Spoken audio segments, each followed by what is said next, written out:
দেওয়া শুরু করছেন, তখনই তার আপন চাচা, রাসূলুল্লাহর আপন চাচা আবু তালেব দাওয়াতের কাজে বাধা দেন। তিনি সামাল দিতে পারতেছেন না যে মক্কার বড় বড় কাফের বেঈমান মুশরিকরা তোমার পিছনে লেগে গেছেন, সুতরাং আমার সামাল দেওয়া সম্ভব হবে না। আল্লাহর রাসূল সাল্লাল্লাহু আলাইহি সাল্লাম দ্বিধাহীন চিত্তে নিষ্কম্প কণ্ঠে বলেছিলেন, চাচা আমি আমার কাজ করেই যাব। আল্লাহ তাআলা আমাকে যেই জন্য পাঠাইছেন আমি সেই কাজ করেই যাব। আমার কাজ থেকে আমি বিন্দু থেকে বিন্দু পরিমাণ পিছপা হব না।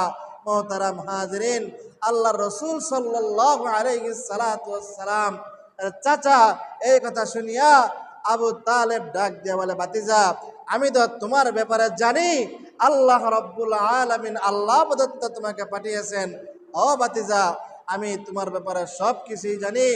আমি তোমার মায়ের কাছ থেকে শুনেছি, দুনিয়ার মাদের পেটের মধ্যে যখন বাচ্চা থাকে দুনিয়ার মায়েদের হালত এমন হয়, দুনিয়ার মারা পেটের মধ্যে বাচ্চা থাকা অবস্থায় একটু হাসি দিতে পারে না, একটু কান্না করতে পারে না, একটু দৌড়াইতেও পারে না, একটু হাঁটাচলাও করতে পারে না।